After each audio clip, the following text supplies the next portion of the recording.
에스겔서 34장 7절부터 16절까지입니다. 좀 길은데 함께 읽겠습니다. 그러므로 목자들아 여호와의 말씀을 들을지어다. 주 여호와의 말씀에 내가 나의 삶을 두고 맹세하노라. 내 양떼가 노략거리가 되고 모든 들짐승의 밥이 된 것은 목자가 없기 때문이라. 내 목자들이 내 양을 찾지 아니하고 자기만 먹이고 내 양떼를 먹이지 아니하였도다. 그러므로 너희 목자들이 너희 말씀을 들을지어다.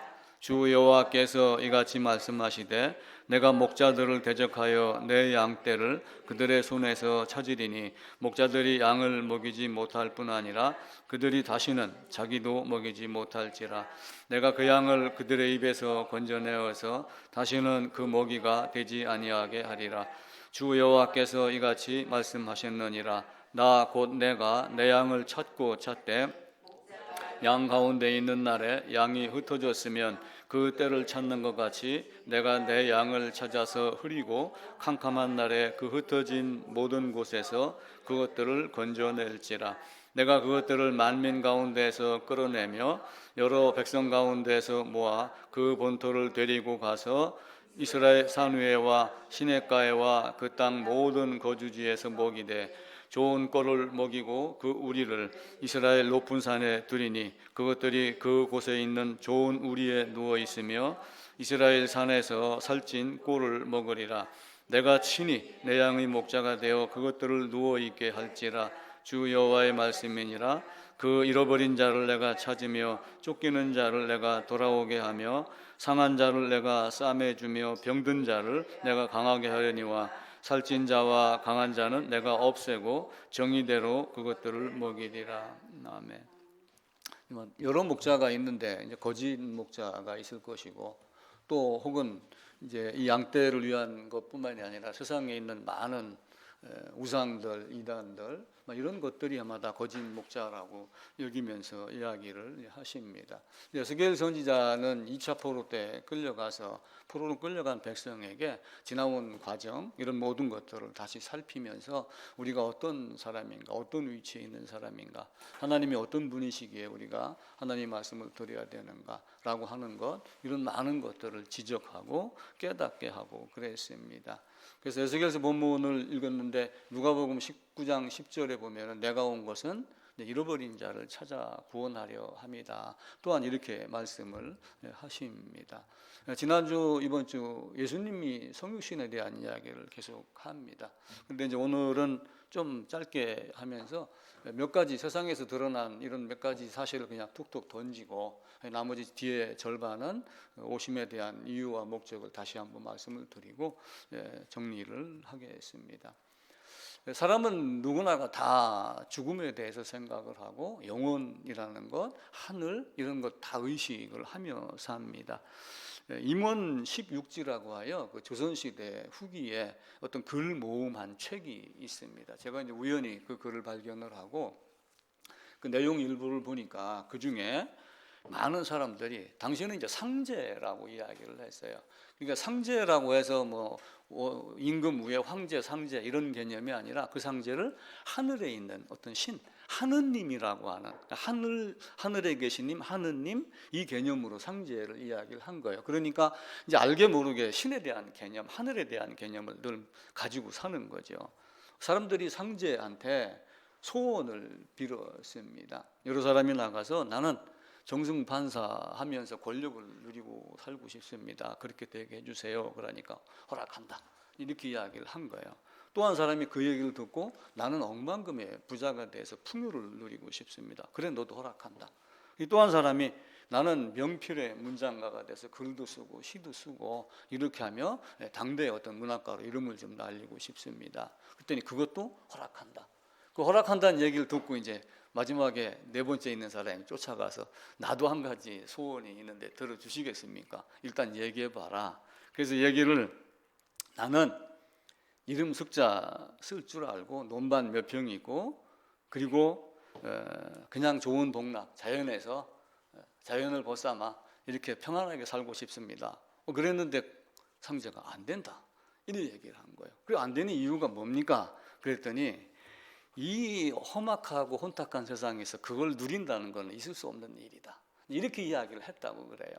그러니까 옛날이나 지금이나 사람 사는 데는 늘 어둡고 또 깨끗한 것도 있지만 힘들고 이런 고통이 있고 하는 것은 여전하다. 그 이야기를 하는 거예요.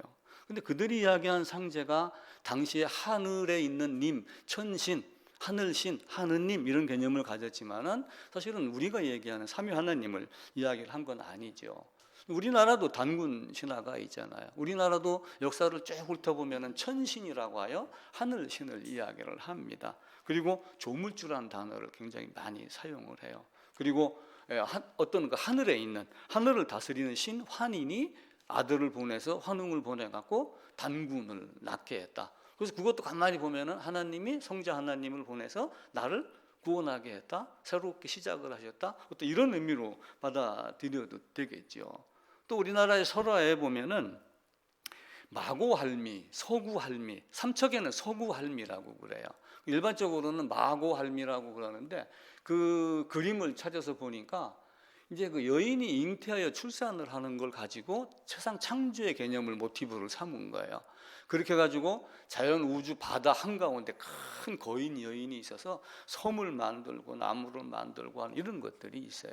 그런 정도로 하늘에 대한 건 누군가가 창조했다라고 하는 창조신 조물주 이 개념을 다 가지고 있어요. 그러면서 늘 죽음에 대한 것을 생각을 합니다. 죽음에 대한 것을 생각을 하니까 불교 같은 경우는 뭘 해? 염라대왕 만들어 놓고 지옥이 있고 뭐 49제를 지내고 이렇게 하고 그러죠. 그러면서 어떻게 하면은 그걸 피하고 복락을 누릴까? 그래서 이제 하나님이 만드는 나무 돌멩이를 갖고 형상을 만들어 그걸 섬기는 것. 그게 자기 생각이에요. 그러니까 지난주에 어떤 말씀을 드렸죠?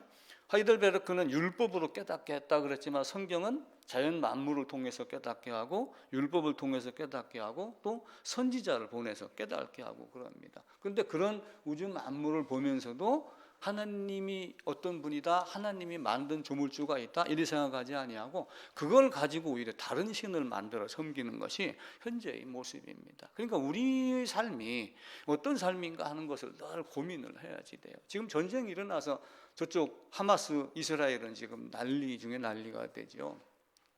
그 전술 방법이 이북하고 거의 같다. 그래서 우리나라도 어쩌면 그렇게 당할 수도 있다. 뭐 이렇게 이야기를 기사에 많이 하고 그럽니다. 1995년도에 삼풍백화점이 무너져갖고 502명이 죽었습니다. 2014년도에 세월호 때문에 약 한 300여 명이 죽었습니다. 내가 언제 어떤 방법으로 어디서 어떻게 죽을지 아는 사람은 아무도 없어요. 제가 설교하고 가다가 그냥 갑자기 사고가 나갖고 하늘에서 돌멩이가 떨어져서 죽을지 그건 아무도 모르는 거예요.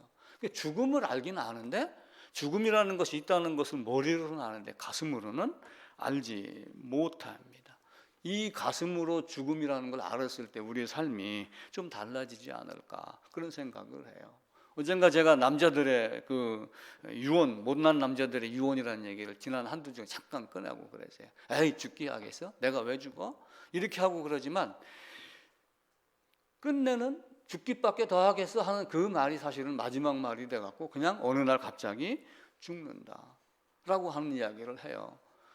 못된 성질이 있어서 술 먹으면 전봇대하고 씨름합니다. 저도 옛날에 전봇대하고 씨름 많이 해봤어요. 가다가 술이 취해갖고 시내 한복판 도로에서 대자로 누워서 잠도 잡았어요. 그 버스가 지나가다 밟았으면 그냥 죽는 거였어요. 엉뚱한 오기를 부리고 사는 거죠. 그리고 꼭 못된 습관이 술 먹는 사람에게 있다고 그래요. 내가 뭘 먹었는가를 끄집어내갖고 다시 확인한대요. 이런 못된 짓을 하면서도 나한테는 죽음이 없다. 이렇게 하고 그래요. 근데 그렇게 호기 부리던 사람도 늙어서 병들면은 의사한테 가서 무릎 꿇고 살려달라. 내 전 재산 다 주겠다. 근데 의사가 병을 고치나요? 의사도 죄인이며 죽어야 될 존재, 죽어서 썩어갈 존재밖에 안 되는 거예요. 그런데 이제 그런 의사들이 이제 살펴보니까 중환자실에서 너무 고통을 받고 죽는 거예요. 그래가지고 서울대학교 병원의 모 의사가 시작을 해가지고 죽음학 강의라고 하는 것이 시작이 됐어요. 대학에서도 이제 의사들한테 죽음학을 강의를 한다고 합니다. 그 아산병원에서는 한다고 그래요. 정규 과목에 들어가 있어갖고. 그러니까 이걸 보면서 왜 어떻게 건강하게 살고 우리가 어떤 의미로 죽어야지 되는가. 근데 가만히 그 내용을 제가 살펴보니까 웰다잉이라고 얘기를 하지만 사실은 사전 의료 연명 그 거부하는 거 이런 거 또 서로 용서하고 용서받고 이걸 가지고 웰다잉이라고 이야기를 하더라고요. 근데 진짜 웰다잉은 뭐예요? 데스하고 다잉하고 또 틀립니다. 그죠? 죽음은 죽음이고 죽어가는 과정이 사실은 웰다잉인데 그 웰다잉을 위해서 우리가 해야 될 일은 뭐예요? 내가 어디로 갈 건가? 내가 종점이 어디인가? 과연 내가 하나님 앞에 갈 수 있는가? 그걸 알고 편하게 죽는 것이지. 그러니까 심판을 여기서 받는 거예요. 제가 십자가를 늘 얘기를 했어요. 그럼 십자가는 우리는 하나님은 사랑이다 이 이야기를 많이 해요. 하나님 당연히 사랑이죠. 근데 하나님이 진노의 하나님, 심판의 하나님이라는 것을 사람들은 잘 입에 올리기를 싫어해요. 교회 가면 거의 다 사랑의 하나님, 사랑의 하나님 이렇게 이야기를 하고 그래요. 내 친구 한 분이 엊그저께 모 교회에서 구역 모임을 했답니다. 근데 구역 모임을 가서 얘기를 하다가 자기가 말할 차례가 돼가지고 나는 이렇게 구원받았습니다라고 얘기를 하니까 전부 싫어하는 눈빛이, 무슨 말인가 못 알아듣는 눈빛이 있더라. 그렇게 얘기를 하면서 어제 전화가 왔었어요. 한국교회가 제일 싫어하는 단어가 구원받았느냐, 죄사함 받았느냐. 이거를 나는 그렇게 싫어하는 줄 목사가 돼갖고 더 깊이 알았어요. 하나님은 예배 드리는 것 이거 자체가 유교에서 제사 드리는 그런 형식의 예배를 원하는 것이 아니에요. 내가 너에게 가르쳐주고 알려준 율법, 그 율법대로 죄를 깨닫고 율법에 따라서 율법의 방법대로 죄사함 받았느냐? 그러면 너는 나의 신부다 라고 하는 것을 가르쳐주는 것이, 그걸 깨닫는 것이 진짜 예배국 신앙입니다. 초대교회가 어떻게 예배를 드렸는가라고 하는 소책자를 보니까 이런 형태가 아니에요. 그냥 둘러앉아서 나는 하나님을 이렇게 만났습니다. 하나님 나를 이렇게 사랑했습니다. 또 내가 잘못하니까 이런 어려움을 겪었습니다. 이걸 둘러앉아서 이야기하고 찬양하고 끝내는 것이 당시의 예배였어요. 에베소 교회 이야기를 한번 드렸었어요. 에베소 교회가 무너지고 터만 이렇게 남았는데 이 앞에 강단입니다. 누군가가 서서 이야기를 하겠죠. 그런데 중간에 계단이 있어요. 계단이 내려가가지고 이게 침례탕이에요. 세례탕. 그래서 왕이 들어와도 여기 요 뒤에 머물러 앉는 거예요. 왕도. 근데 어떻게 해야지 앞자리로 가요? 우리는 귀빈을 무조건 맨 앞자리에 모시잖아요. 근데 왕도 거듭나지 않으면 앞으로 못 가게 돼 있어요. 그들이 이야기하는 세례 침례를 받고 성경이 얘기하는 세례를 받아야지 그 제사 앞자리로 옮길 수 있는, 이게 초대교회는 이걸 굉장히 엄격하게 했어요. 세례를 베푸는데 3년 동안 교육을 했다라는 기록이 있어요. 그냥 학습 세례반 3개월 뚝 너는 세례교인, 그러니까 천국 백성이야. 내가 하는 말을 한번 따라하고 기도하세요. 영접했습니다. 이런 식의 이야기를 초대교회는 하지 않았어요. 그러니까 십자가는 하나님이 우리에게 내릴 진노를 사실은 받는 거예요. 어떤 진노라고 그랬어요? 아담이 범죄해서 아담이 죽음이 왔잖아요. 그 죽음 안에는 많은 내용이 있다고 그랬었죠. 질병도 있고 고통, 고난, 그리고 마지막에는 영원한 심판이 있어요. 그걸 벗어나는 방법은 그 아담이 죽음에서 벗어나는 죽음을 겪고서 그 죽음에서 빠져나와야지 돼요. 그러니까 십자가는 사랑이다 사랑이다라고 그러지만 사실은 나를 죽이는 것, 내가 죽는 것, 나를 죽이기 위해서 예수님이 이 땅에 오셨다라고 하는 걸 알고 연합의 개념을 철저하게 깨달아 나가야지 됩니다. 옛날 사람들은 천둥 번개를 무서워 꽝 하고 그러면은 무서워하는 사람이 있어요. 무서워했던 이유가 뭐예요? 벼락 맞아 죽는다 뭐 이런 개념을 떠나서 하나님이 하늘의 신이 노여워했다 이런 개념으로 접근을 한 거예요. 그럼 하늘의 신이 노여워하는 걸 알면서 그들은 뭘 하는 거예요? 벼락 맞은 고목나무 밑에 가서 엎드려 비는 게, 그게 그들의 생각이었단 말이에요. 근데 노아 아들 셋으로 시작하여 세 종족이 온 세계를 점령을 하고 지배하고 살아가면서 다 뭐가 있어요? 아까 마구할미 이야기했듯이 우상이면서도 어떠면서도 하늘의 신에 대한 개념을 다 가지고 있는 거예요. 천둥 소리가 뻥 하고 납니다. 그러니까 진짜는 천둥이 무서워요? 번개가 무서워요? 번개가 무서운 거예요. 빛의 속도는 빠릅니다. 소리의 속도는 1초에 340m밖에 못 가요. 그러니까 천둥 소리가 들리는 거는 번개가 이미 지나간 거예요. 제가 왜 이 얘기를 드리느냐? 은혜는 언제부터 시작이 됐다고 그랬어요? 구약 에덴에서부터 시작이 됐어요. 구약은 율법, 신약은 은혜, 예수님이 왔으니까 은혜, 이 개념을 하면 안 된다. 구약에서 오실 예수를 다 율법으로, 하나님의 은혜로, 속죄 제사로 다 가르쳤어요. 성막 지성소가 있는 이유가 그것이 되는 거예요. 그 신앙을 우리가 올곧게 따라갈 때 우리의 삶이 바뀌어집니다. 제가 대나무 그림을 하나 그려놨어요. 대나무는 땅속에서 약 4년 내지 5년 정도 이렇게 있습니다. 땅에다가 씨를 뿌려놓으면 대나무 씨가 탁 터져 들어가요. 3년, 4년, 5년 있다가 어느 한 날 쭉 삐져 올라와요. 그죠? 근데 이걸 딱 쪼개면은 어떻게 돼요? 죽순. 이렇게 마디가 이미 형성이 되어 있어요. 이 마디가 어디서 형성이 돼요? 이 땅 속에서. 그래서 저는 이걸 우리 심령이라고 여기는 거예요. 그리고 대나무는 중간중간에 크면서 굉장히 빠른 속도로 큽니다. 하루에 50cm, 60cm 크기도 하고 일반 나무보다 200배 빠르다고 그래요. 그런데 중간중간에 뭐가 있어요? 이렇게 마디가 있어요.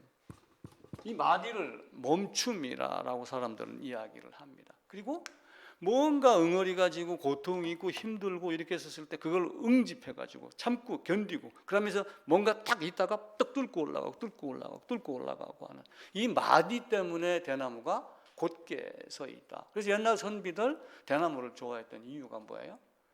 휘지 말고 부러지자. 부러질지언정 휘지 말자. 우리 신앙인들은 반드시 그걸 알아야지 돼요.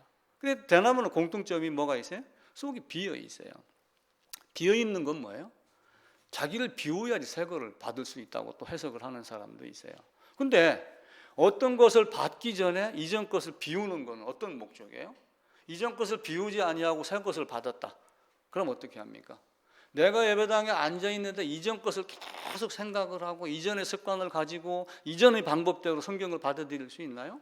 물론 처음에는 빛이 비추면서 깨달아지면서 결국에는 배설물로 다 버렸다.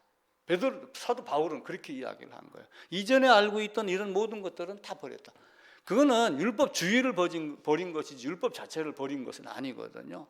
그걸 가지고 새롭게 복음을 전하는 이런 모습들이 있는 거예요. 그래서 하나님이 우리에게 이 마디를 가지고 우리의 고난 고통 겪으면서 신앙 중간중간에 많은 어려움이 있지만 이걸 겪어야지 돼요.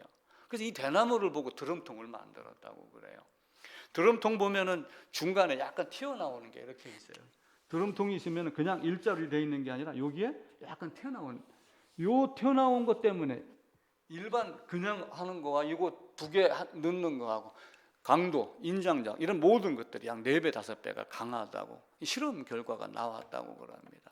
그러니까 우리도 신앙만 가지면 많고 편하다 재밌다가 아니라 어려움을 사실은 하나님이 더 주어요. 왜? 마디 만들고 더 곧게 하기 위해서. 그리고 내 안에 있는 무엇인가를 비워내야지 새 것이 들어와요. 이전 것 다 버리지 아니하고 될 수 있는 것이 한 개도 없어요. 우리가 성경을 읽을 때도 마찬가지예요. 성경을 읽을 때도 속독이 있고 숙독이 있고 정독이 있고 여러 가지 방법이 있어요.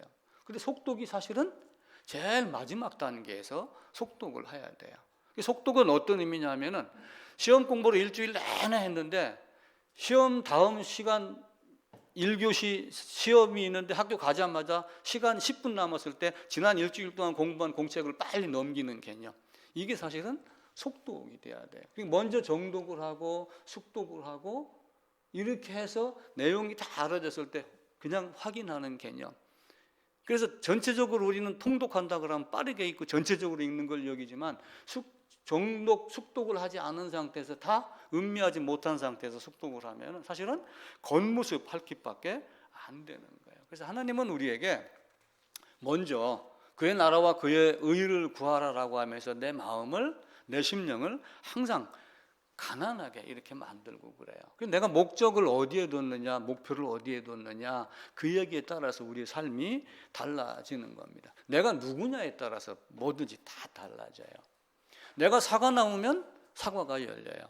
근데 사과나무가 안 된 상태에서 사과 열리기를 바란다는 것은 사실은 이치에 맞지 않습니다. 그리고 내가 걸을 때는 어떻게 걸으라고 그래요? 땅을 보고 걸으라고 그래요? 앞에서 몇 미터 앞을 보고 걸으래요? 물론 다리 아픈 환자는 상처가 있을까 봐 밑을 보고 걷는다라고 그러지만 정상적인 걸음은 저 앞을 내다보고 걸어요. 그래서 제가 지난주에 닭 병아리 이야기를 했어요. 엄마, 우리는 왜 안 날아?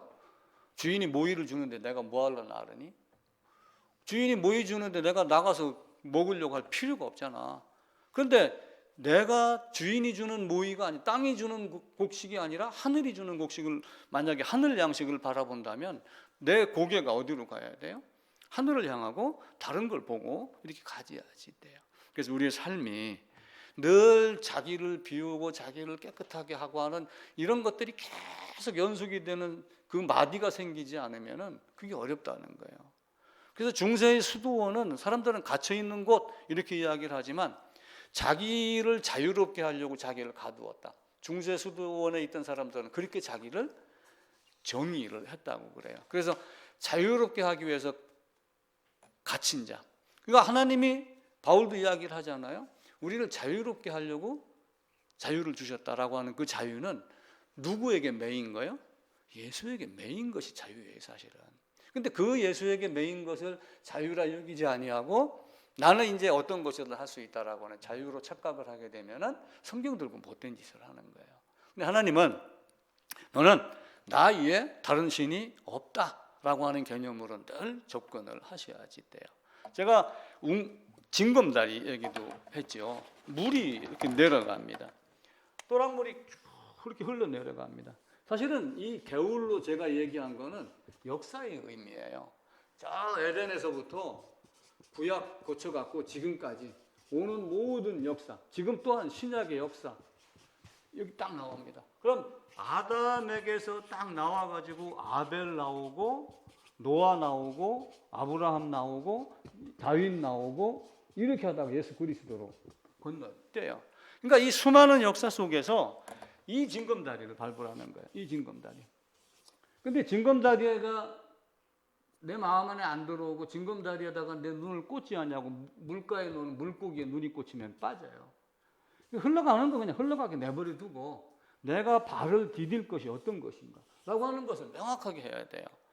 앞으로도 어디 가시든 간에 그게 무엇인가를 이야기할 수 있는 분이 돼야지 괜히 잡다한 이야기 해가지고 그냥 성경 뭐 내러티브 이야기하듯이 이렇게 이야기를 해갖고서는 되지를 않습니다.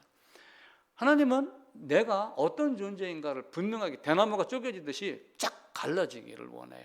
이전 거냐 이후 거냐. 바울은 나는 이전 것은 다 배설물로 버렸다.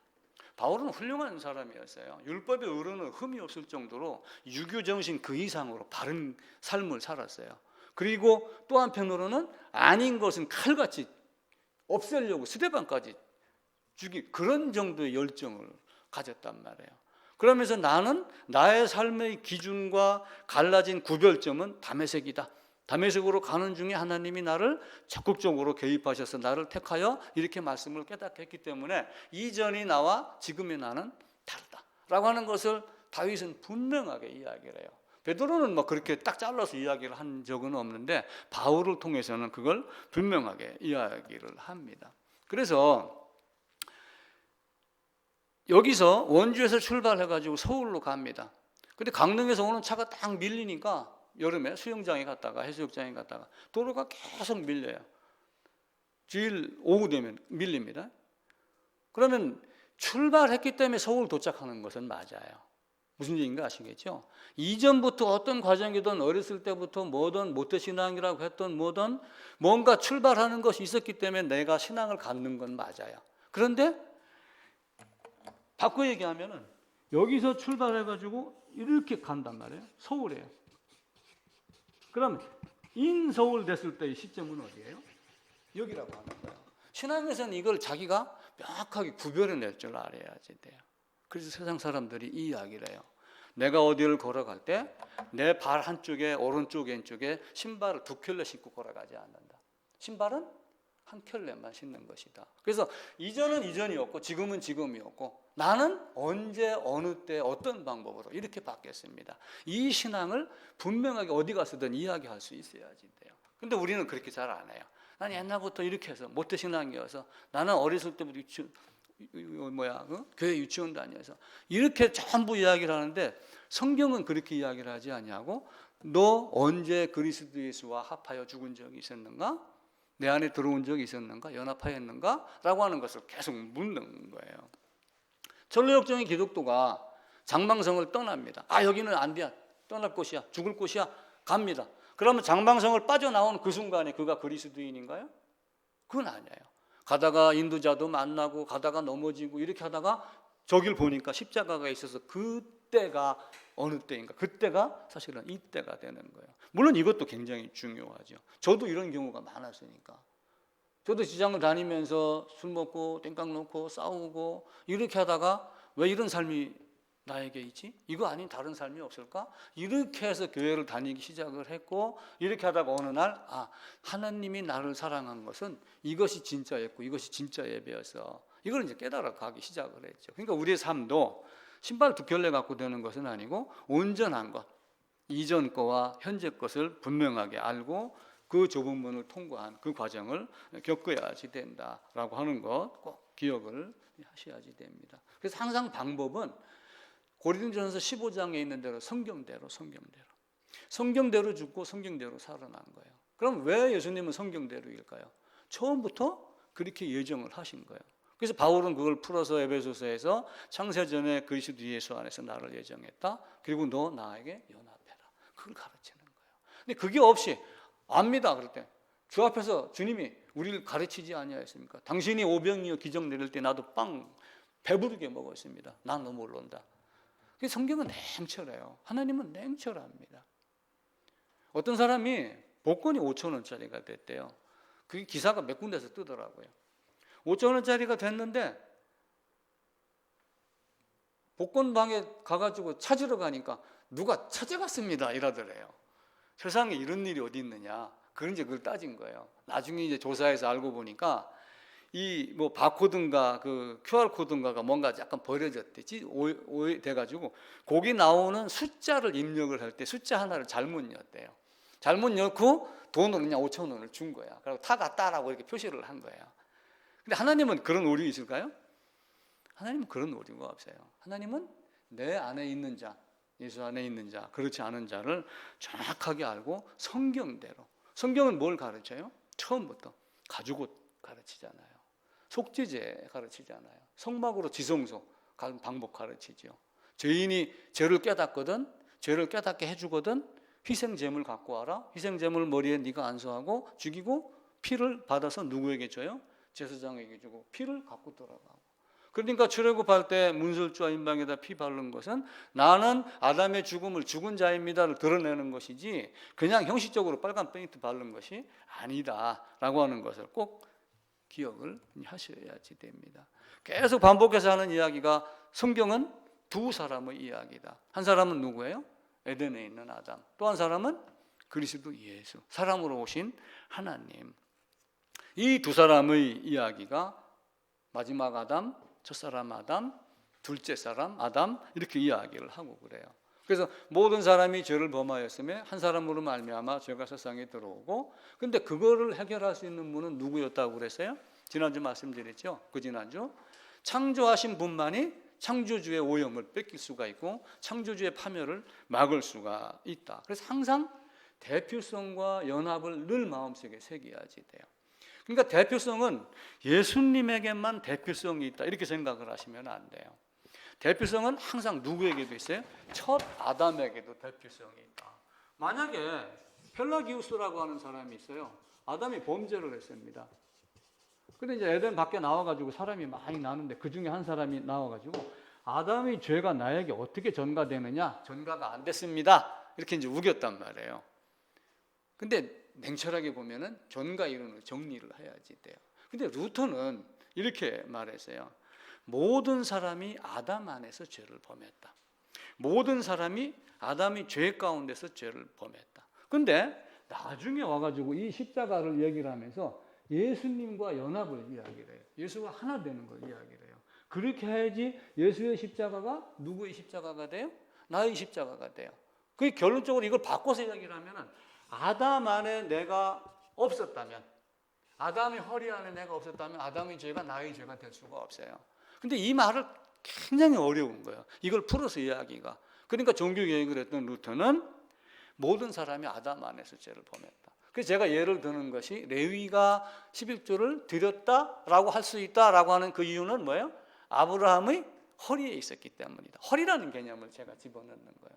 모든 조상의 허리, 아담, 모든 사람이 아담 안에서 범죄한 이 개념을 루터는 이제 그렇게 설명을 한 거예요. 그러니까 우리도 내가 첫사람 아담과 연합이 됐기 때문에 내가 죄인이 된 거거든요. 근데 그걸 모르고 어떻게 아담의 죄가 나한테 뭐 공중 타고 왔어? 피 타고 왔어? 맨날 전가 따지니까 땅에서 전가가 어떻게 됐어? 아니야. 나는 이유 때문에 죄를 보고 배웠지 아담 때문에 아니야. 이렇게 이야기하는 사람들이 많이 일어나게 되는 거예요. 근데 아담 안에서 연합된 거예요. 아담과의 대표성이 없다면 그리스도 예수와의 대표성도 없어요. 왜냐하면 아담하고의 대표성 없는데 왜 예수의 대표성만 굳이 이야기를 할까요? 아담이 대표성이 있기 때문에 아담의 대표성을 이야기를 하는 겁니다. 항상 그래서 그 루터가 또 이런 말을 했어요. 중간에 추가를 해갖고 거기는 없습니다. 그리스도가 행한 일들이나 그리스도가 행하신 일들이나 그리스도에게 일어난 일들을 많이 아는 것이 복음을 안다고 말할 수 없다. 이 말을 한 거예요. 근데 우리는 지금의 삶이 뭐예요? 성경을 꿰뚫고 인류의 역사를 꿰뚫고 뭐 아브라함부터 막 이런 역사를 꿰뚫으면은 성경을 다 안다, 복음을 안다 이렇게 하고 그러는데 루터는 아까 했던 그 말을 하면서 그리스도가 행한 일들이나 그리스도에게서 일어난 일들을 많이 아는 것이 복음을 아는 거하고는 아니다. 복음을 안다고 말할 수 없다. 그 대표적인 인물이 누구예요? 아볼로. 아볼로는 성경에 능통했습니다. 예수에 대해서 자세히 가르쳤어요.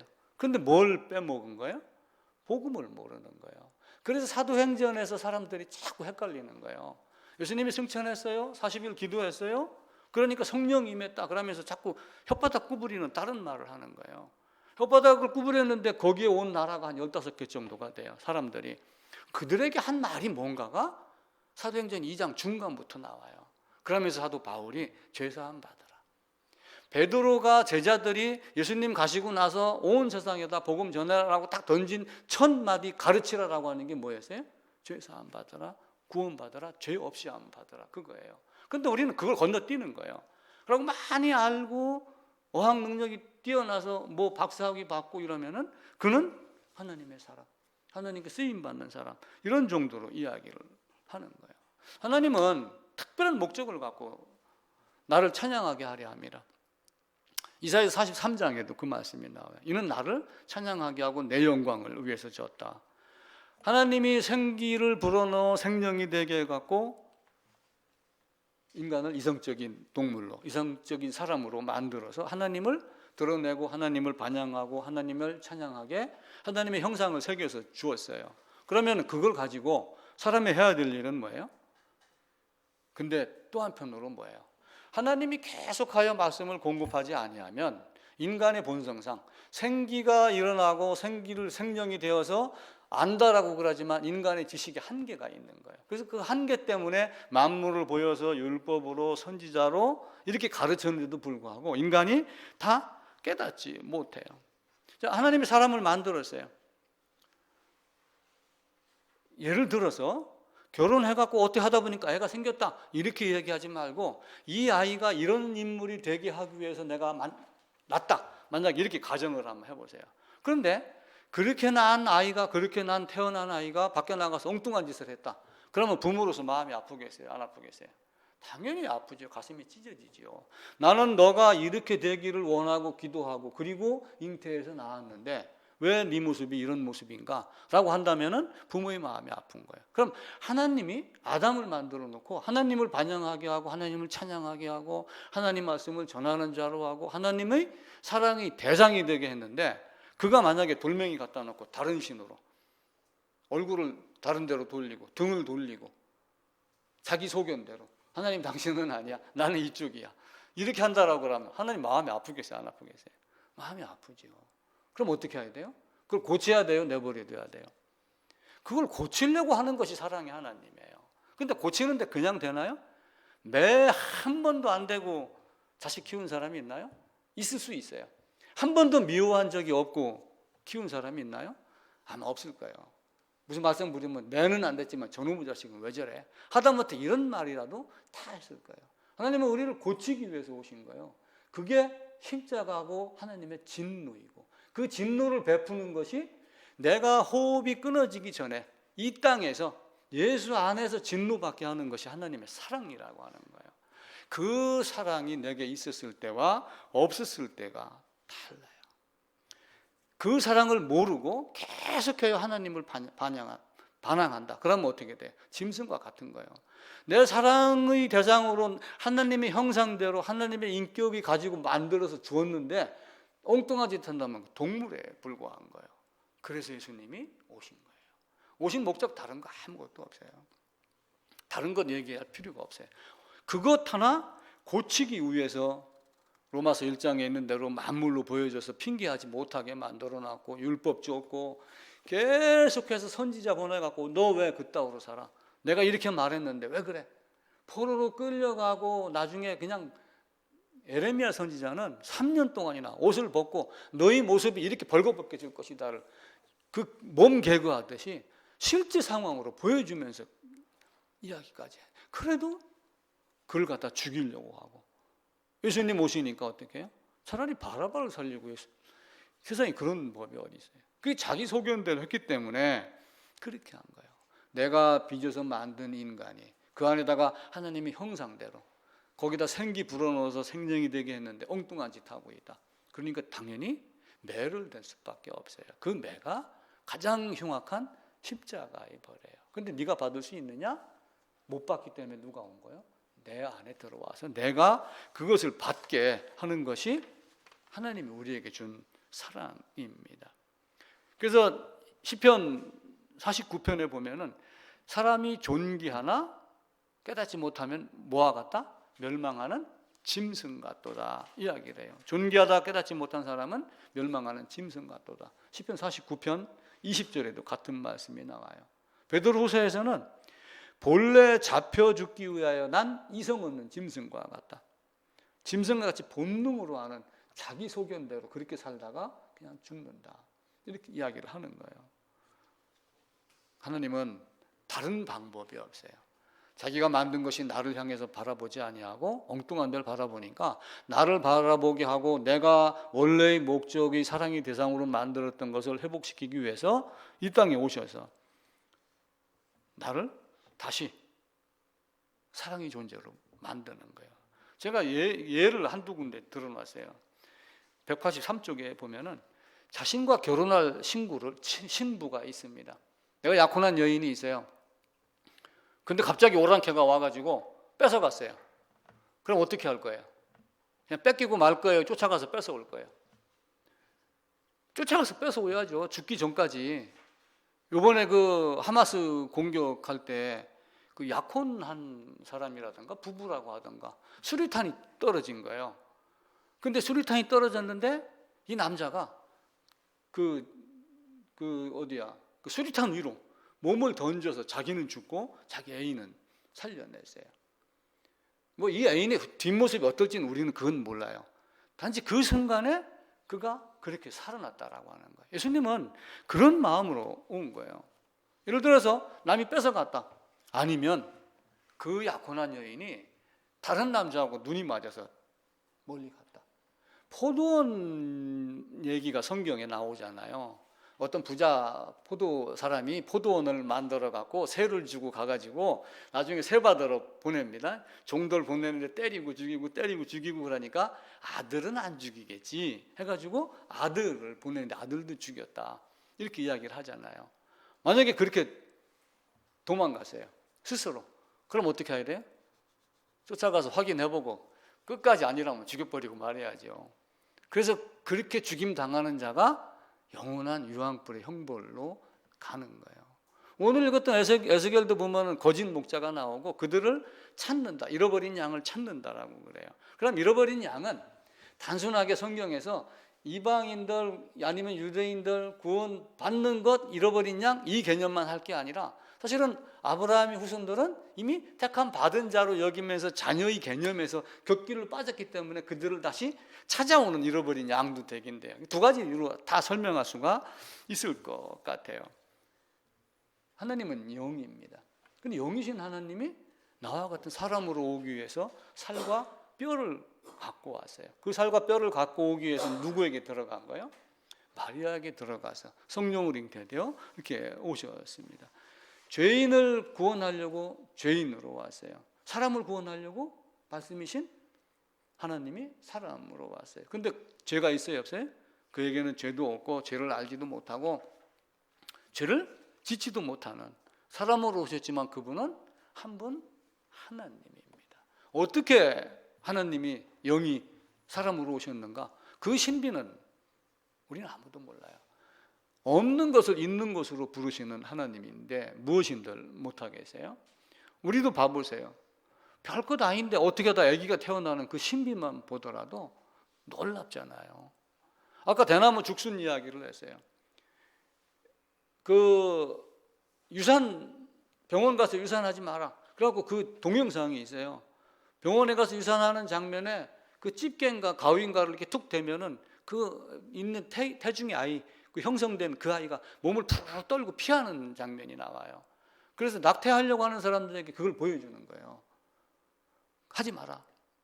우리가 이 마음 안에서 하나님이 어떤 분인가? 그렇게 세를 주고 나를 받으러 보냈는데 나를 죽이고 예수를 죽이고 하는 이런 모습을 보고 내가 어떻게 되겠어요? 잃어버린 자 찾으러 육신으로 오셨는데 죽였고, 그리고 하나님은 그 신비롭게도 그 죽음 안에다가 누구를 집어넣어요? 아담의 죄, 너는 먹으면 반드시 죽는다는 그 죽음을 죽게 하는 죽음을 자기의 죽음 속에서 집어넣은 거예요. 그러니까 예수님이 십자가에 돌아가시면서 내가 너를 살릴 수 있는 권한도 있다라고 빌라도가 얘기하니까 뭐라고 했어요? 위에서 주지시지 않았다면은 그럴 권한이 없다라는 얘기는 무슨 얘기예요?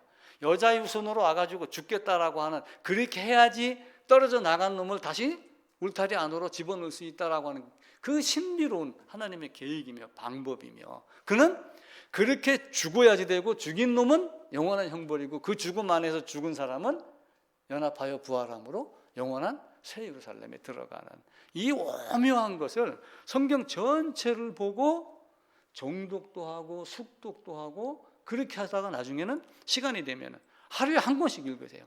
쭉 읽어가면서 그렇게 하게 되면은 이제 성경을 역사적으로 다른 사건적으로 보면은 굉장히 어렵고 복잡하지만 복음적으로 보면은 하루에 66권 다 볼 수 있다고 저는 생각을 해요. 안 되면 일주일에 뭐 이렇게. 사도 바울은 자기가 알고 있던 모든 것을 배설물로 다 버렸어요. 그 배설물이 바꿔 얘기하면, 쉽게 얘기하면 뭐예요? 똥이에요, 똥. 참, 누가 또 기가 막힌 얘기를 하더라고요. 똥하고 제일 비슷한 게 하나가 있대요. 뭐죠? 똥하고 제일 비슷한 거. 된장. 똥하고 제일 비슷한, 색깔도 비슷하고 냄새도 비슷한데 이거는 그냥 사라져 없어지는 거고, 이거는 어디다가 넣기만 하면은 새로운 음식으로 맛이 나오고 영양이 나오고 하는 이런 게 된다는 거예요. 그래서 똥으로 죽지 말고 된장으로 죽자, 이야기를 하는 거예요. 똥 되지 말고 된장 되자. 그냥 없어서 사라져가는 이런 인생이 아니라 새롭게 거듭날 수 있는, 어디 가서든 양념이 될 수 있고 생명을 불어넣을 수 있는, 내 생각이 아닌 하나님의 생각대로 그렇게 하자라고 하는 거예요. 요셉은 성경의 예대로 총리가 되면서 예수 그리스도의 모형으로 또 나타납니다. 그런데 이제 마지막 부분에 요셉이 자기 아들을 데리고 가면서 므낫세하고 에브라임을 가가지고 왼손 오른손 이렇게 이야기를 하잖아요. 자기는 뭐예요? 큰아들 므낫세에게 야곱의 축복이 가게 하려고 손을 이렇게 이야기를 합니다. 왼쪽 오른쪽 이제 바꿔서 놓는 거. 이쪽에다가 통상은 이제 이쪽에가 예를 들면은 뭐 므낫세 이렇게 했는데 이쪽에다가 이제 그걸 옮겨 놓는 거예요. 근데 요셉이 그렇게 했었을 때 야곱은 어떻게 했어요? 그때 야곱도 이삭이 눈이 어두웠던 거 마찬가지로 성경은 야곱도 눈이 어두워서 잘 보이지 아니하더라, 그렇게 이야기를 하고 시작을 해요. 근데 그쪽에서 눈이 어두웠다고 하는 야곱이 요셉에게 안다 아들아 나도 안다 이렇게 하면서 축복을 누구에게 가요? 에브라임에게 가요. 그 차자가 나타내는 것이 사실은 거듭남의 의미로 보시면 돼요. 성경은 장자 아닌 차자, 첫째가 아닌 둘째, 첫사람 아담이 아닌 둘째 아담, 이 개념으로 계속 접근을 하는 거예요. 옛 것이 아닌 새 것. 그러니까 옛 언약이라고 하는 것은 낡아지고 오래된 이런 것들이 아니라 오래전에 했던 약속, 오래전에 했던 약속이 이루어진 것이 새 언약. 그러니까 옛날에 율법, 옛것 이렇게 자꾸 접근을 하면 안 된단 말이에요. 은혜는 언제부터 작동됐다고 그랬죠? 에덴에서부터. 그 개념을 철저하게 이해를 하시면 돼요. 다시 정리를 하면은 성경은 전부가 어디예요? 창세기 1장에서 3장이 성경 전부예요, 사실은. 그리고 여기서 이렇게 나와가지고 이제 4장부터 11장까지 뭘 가르쳐요? 인간의 악함, 악한 자에 대한 심판, 이걸 가르쳐요. 그리고 역시 세 갈래로서 인류가 쭉 나와 있는데 그 중에 누구를 가르쳐요? 아브라함. 아브라함이 혼자 있을 때 세상과 연합하지 아니하고 홀로 에로이 상한 심령이 돼서 한 분 하나님만 바라볼 때 그를 사용해 가지고 온 세상에다가 복음을 전해라. 그러니까 만들고 범죄하고 용서가 된 것은 1, 3장에서 전부 다 끝나요. 근데 이 안에서 많은 사건 가지고 우리 권사님 말씀대로 다윗이 말이야 슝 하고 던지니까 이마에 딱 꽂혔어. 이게 문제가 아니고 아까 얘기했던 그 징검다리, 이걸 찾아놓고 나머지 거는 그냥 흘려보내세요. 그리고 이제 나중에 필요에 따라서 이제 양념 넣기 위해서 몇 가지 사실을 갖다가 집어넣는 거예요. 이 징검다리를 우리가 철저하게, 그러니까 징검다리 대표적으로 어디 나왔다고 그랬어요? 룻기 4장이라고 그랬죠. 가면 누구 나와요? 이세부터 다윗까지 다 나와요. 그리고 마태복음 1장에 가면은 아브라함의 우선 다윗, 그리고 다윗의 우선 그리스도라 딱 건너뛰면서 큰 징검다리만 이야기해요.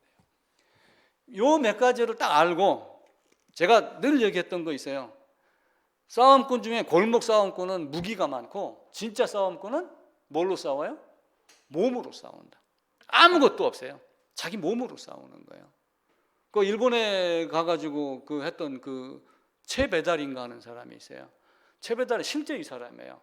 처음에는 가가지고 일본 사람들하고 많이 다투고 싸우고 해갖고 하다가 나중에는 몸으로 싸워 이기는 걸 배운 거예요. 그래갖고 일본 사람들이 그 사무라이 칼 이거 들고 막 와도 자기 몸한테만 딱 부딪히면 다 나가 떨어졌대요.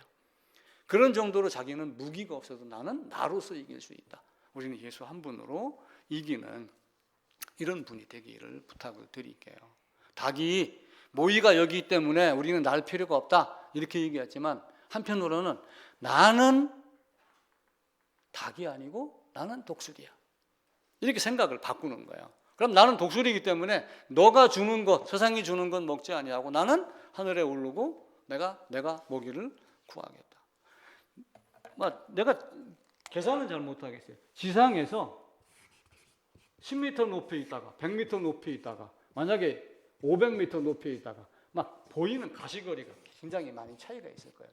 우리가 조금만 생각을 바꿔서 높이 올라가면은 사방 수십 리, 수백 리까지 다 보일 거예요. 요 산 위에서 보는 거하고 치악산 위에 와서 보면은 좀 거짓말 못하고 동해까지 보이잖아요.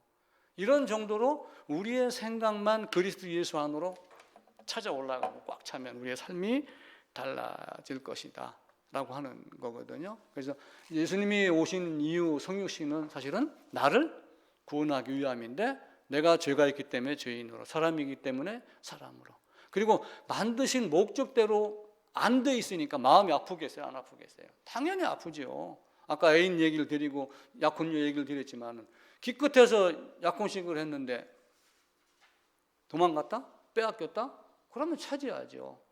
내가 새 집 딱 만들어 놓고 신방 꾸미려고 딱 그랬는데 와서 돼지가 들어와 살고 있어요. 쫓아내요? 안 쫓아내요? 당연히 쫓아내죠. 다른 사람이 와서 살아도 쫓아내고 누가 들어가요? 내가 들어가는 거예요. 하나님은 장가들로 여기 오신 거예요, 사실은. 장가가 뭔가 이제 인터넷 한번 찾아보고 장가의 진짜 의미를 한번 찾아봐 보세요. 장가, 다음 주 장가 얘기 드릴게요. 장가 들르고 오셔갖고 나를 신부 만드는 과정이 십자가의 죽음이다. 요거 한 가지 꼭 기억하시기 부탁드리겠습니다.